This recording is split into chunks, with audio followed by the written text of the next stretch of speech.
What is going on, you guys? Alex Chasen back here with a brand new video, and the question of the day is, what is next for the LA Clippers? They lose Paul George in free agency to Philadelphia for absolutely nothing. The Clippers and Steve Ballmer pissed off Paul George. He just wanted the same contract as Kawhi Leonard. The Clippers were like, nope, you're taking less. He's like, all right, I'll leave for a max contract in Philly. He's gone.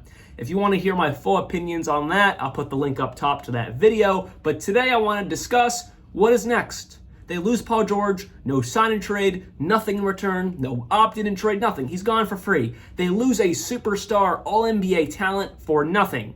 And what do? They re-sign James Harden. In the regular season, they gave Kawhi Leonard an extension on his deal, so they're kind of stuck now with two stars with major question marks, and no real direction of where they're going, because their third star, which was really their second star because James Harden was really the third star of the team last year, is gone. So what do? Well, in free agency, they made some solid moves, nothing that is ground shaking, but it is a little bit of help. Maybe they bring in Mo Bamba, who isn't great, but they did lose Mason Plumlee. They lost Daniel Tice, so they needed to bring a big body into this team. They signed Mo Bamba, who is not good really in any facet of the game, but at least it's a body to put on the court. They bring in Nicholas Batum on a 2-year deal, a good veteran who used to be on the Clippers. He fits into this system. They bring in Kevin Porter Jr. That one is quite interesting. I'll jump back to that one in 1 second, but they steal him from the Mavericks, Derrick Jones Jr. I love that for them. A high flyer, brings the energy, can keep the pace high with this much older team around him. I do like this Derrick Jones Jr. signing. He proved it in the playoffs and in the finals. He was worthy of the money he got in LA. But now going back to Kevin Porter Jr. Out of all 30 teams in the league, it's really interesting to see the Clippers being the ones taking a flyer on someone who has had many off-court issues. It sent him to Greece last year. After Cleveland, after Houston, getting traded to OKC, immediately released. No team wanted him. He had to play in Greece last season for like $10,000? His career was going down the tubes, but the Clippers are the team to bring him back to the NBA. I'm not saying that's concerning because I actually am a huge lover of Kevin Porter's game. Off the court, he seems like a terrible person or just has had a lot of past issues. Hopefully he can change from that. But on the court, he has a lot of great, tangible athletic abilities to him. He averaged around 20 points per game his last year in Houston a few years ago. He has a great offensive bag.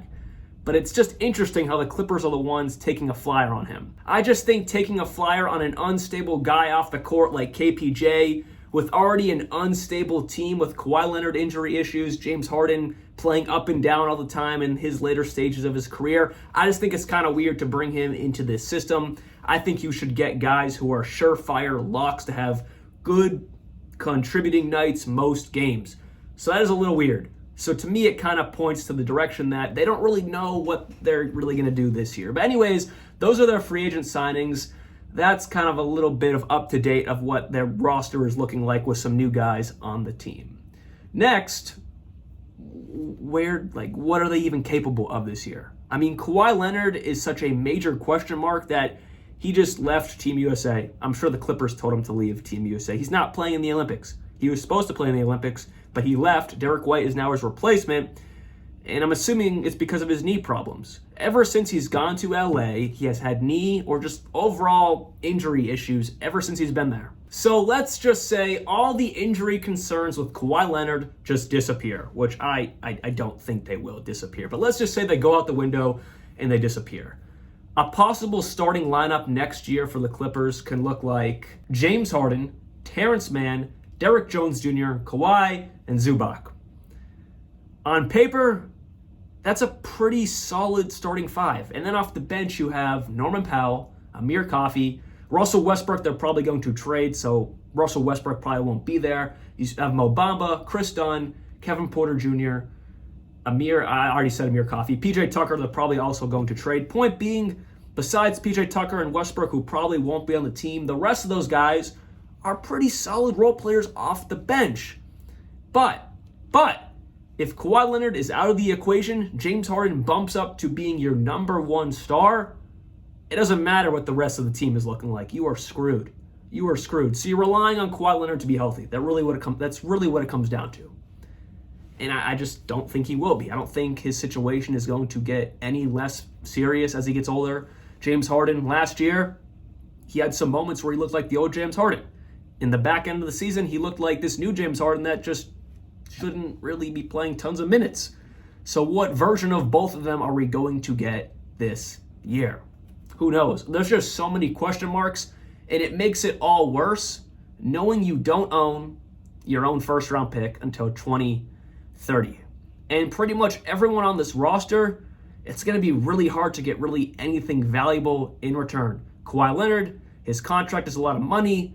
You're not going to be able to move that for a couple years. Maybe you can get a first-round pick in return. Who knows? James Harden, there's no way you're getting a first-round pick back, especially on a 2-year deal that he could just walk away from. Everyone else on this roster, obviously you're not getting any first-round picks from, but they're just in a really bad spot. And I think they're forced to try to compete as long as they have Kawhi Leonard on the team. So it's just different because I try to envision like what the Warriors are doing right now. They finally are buying into the rest of the years Curry has left in the league. They let Klay Thompson walk. They bought into some getting in some good role players. They're trying to be on that trade market. Lauri Markkanen, maybe some other guys who could be open to trades. They're trying to do something to be successful, get Curry maybe his 5th championship in the 4 or 5 years he has left in the league. I would say the Clippers should be leaning that direction, but they shouldn't because he's hurt and he's unreliable. Why buy into someone if he's not going to be on the court? Let's just say they do make a move for a 3rd star to pair up with Harden and Kawhi. And then Kawhi goes down.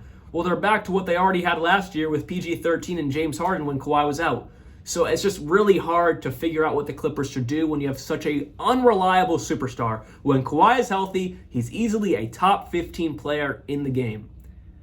But he's just not on the court enough in meaningful moments. Playoffs, back end of the season, must-win games, he's just not there enough to where if I'm Steve Ballmer and the Clippers, I don't know if I want to buy in.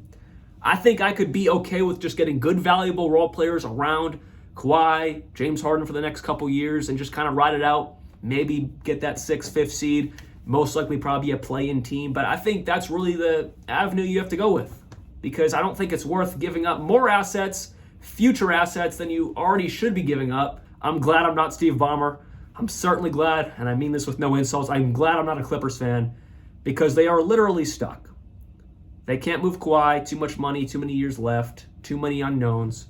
James Harden, I mean, I think you should just keep him, see what you can get with him. You sign some good role players, but they're really just stuck. So you need Kawhi Leonard. So it just all stems with him. If he's healthy, everything I said today doesn't matter. But if he's not, the Clippers are really stuck because they do not own their own first-round pick until 2030. So they need to really figure out if they're going to buy into Kawhi Leonard, give it some time, or try to move him off eventually. Not this year, but next year they really have to start thinking about that. So anyways, hopefully you guys did enjoy this video. And what should the Clippers do? Let me know down in the comments below. I'll see you guys very soon. And like always, peace out.